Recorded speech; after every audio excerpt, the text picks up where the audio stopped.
एक से एक इंटेलिजेंस एजेंसी लगी हुई है, लेकिन अभी तक हमें किसी किस्म की कोई भी सुनवाई नहीं हो रही है मेरे बच्चों की।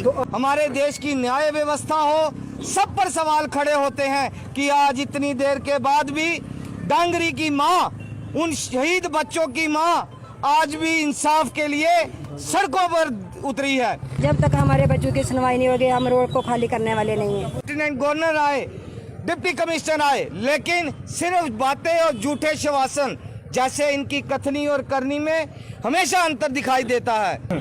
मुझे कुछ नहीं चाहिए, मुझे सिर्फ और सिर्फ बच्चों का इंसाफ चाहिए। राजौरी के ढांगरी इलाके के रहने वाले लोग एक बार फिर सड़कों पर आने वाले हैं, प्रोटेस्ट करने वाले हैं, हाईवे बंद करने वाले हैं और कहा जा रहा है कि वो गुहार लगा रहे हैं कि डिस्ट्रिक्ट राजौरी पूरा बंद कर दिया जाए और मांग यही है इंसाफ की। आपको याद होगा जब 2023 का आगाज हो रहा था और रात के अंधेरे में आतंकियों ने कायरतापूर्वक डांगरी के रहने वाले लोगों पर गोलीबारी शुरू की थी और उस पर 7 लोग जो है उन्हें अपनी जान गंवानी पड़ी थी और लगातार उन परिवारों के लोग जो है वो इंसाफ की डिमांड कर रहे हैं। हालांकि हमारी जो सिक्योरिटी फोर्सेस है, खुफिया एजेंसी है, वो लगातार आतंकियों पर पैनी नज़र बनाए हुए हैं। बहुत सारे आतंकियों को मार भी गिराया गया है।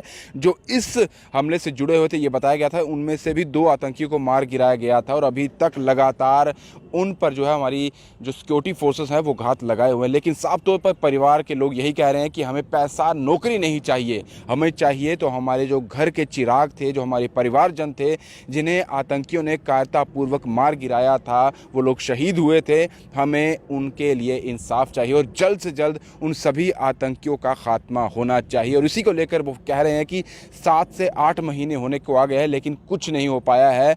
हमें पैसा नहीं चाहिए, हमें नौकरी नहीं चाहिए, जो हमारे घर के लोग हमसे बिछड़ गए हैं, हमें सिर्फ उनके लिए इंसाफ चाहिए। और ये साफ तौर पर उन्होंने चेता दिया है कि आने वाले सोमवार को 4 तारीख को नेशनल हाईवे भी उनकी तरफ से बंद कर दिया जाएगा। वो कोशिश कर रहे हैं कि बाजार भी राजौरी डिस्ट्रिक्ट में बंद कर दिए जाएं और सरकार को चेताया जाए कि हमें इंसाफ चाहिए। सरकार की तरफ से बस यही है, एक से एक इंटेलिजेंस एजेंसी लगी हुई है, लेकिन अभी तक हमें किसी किस्म की कोई भी सुनवाई नहीं हो रही है मेरे बच्चों की। तो हम डांगरी से चले हैं तो खालसा चौक पुल पे रुके हैं, वहाँ पे हम आप सीधे नौशहरा की तरफ ही वाई रोड ही आ रहे हैं। जो गाड़ी है ये 3 दिन के लिए रवाना हो रही है, आज से शुरुआत है इसकी।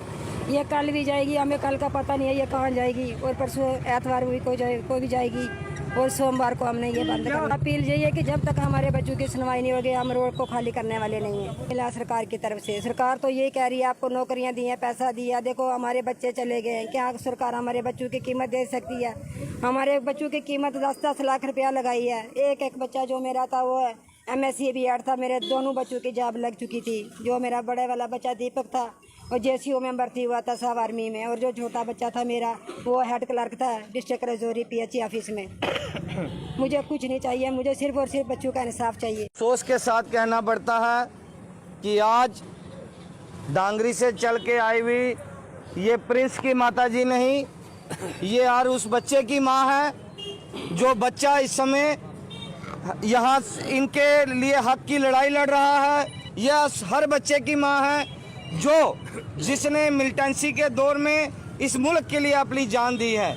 मैं एक बात वाज़ेह कर दूं कि आज जब मेरे माता जी डांगरी से चलकर यहाँ पर आए तो आप यकीन मानिए इस नौशहरा की धरती पर इनके आंसू गिरे तो ये धरती जो है आज चीखों पुकार से जो है उबल उठी है। मैं आपको बता दूं कि आज हमारे देश की सुरक्षा एजेंसियां हो, हमारे देश की न्याय व्यवस्था हो, सब पर सवाल खड़े होते हैं कि आज इतनी देर के बाद भी डांगरी की माँ, उन शहीद बच्चों की माँ आज भी इंसाफ के लिए सड़कों पर उतरी है।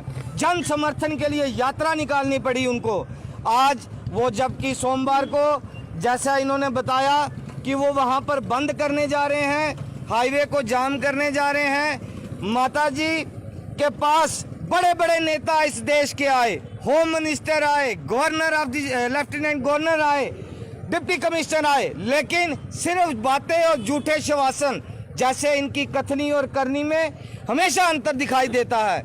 मैं एक बात वाज़ेह कर दूं, ये लोग जो हमारे पास चल कर आए हैं, मैं पूरे नौशहरा की तरफ से माता जी आपको आश्वासन देता हूं, नौशहरा का बच्चा आपके शहीद बच्चों के साथ खड़ा है।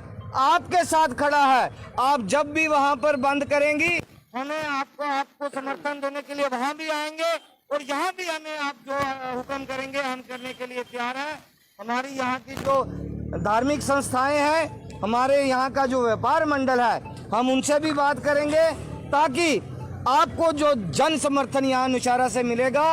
एक पूरा नौशहरा, सुंदरबनी, कालाकोट, खित्ता, पीर पंजाल के ऊपर वो हमला हुआ था, वो खाली एक डांगरी गांव के ऊपर हमला नहीं हुआ था। मैं एक बार फिर कहूँगा कि लास्ट में कि सरकार सोई हुई जागेगी तभी जब हम सब इकट्ठे होकर इस माँ का साथ देंगे और सड़कों पर उतरेंगे। अगर सरकार को जागना होता बिना इसके तो आज तक जाग चुकी होती, इस माँ को इंसाफ मिल गया होता। 10-10 लाख रुपया कैश देना और नौकरियों के झूठे आश्वासन देकर सरकार किसी माँ की कोख नहीं भर सकती, सरकार किसी माँ के आंखों साफ नहीं कर सकती। माँ की कोख को तभी ठंड पड़ेगी, इस माँ के आंसुओं को तभी सुकून आएगा जब इनके बच्चों के कातिल सलाखों के पीछे होंगे या फांसी के तख्ते पर होंगे।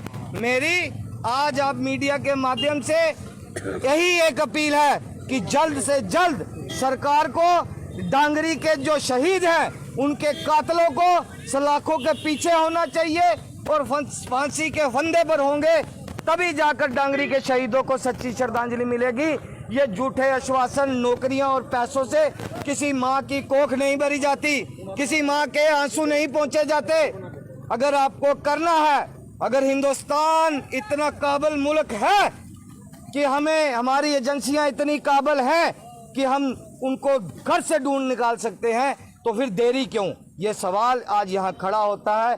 इस माँ के दिल से निकली हुई हाय हम सब के लिए हानिकारक साबित हो सकती है।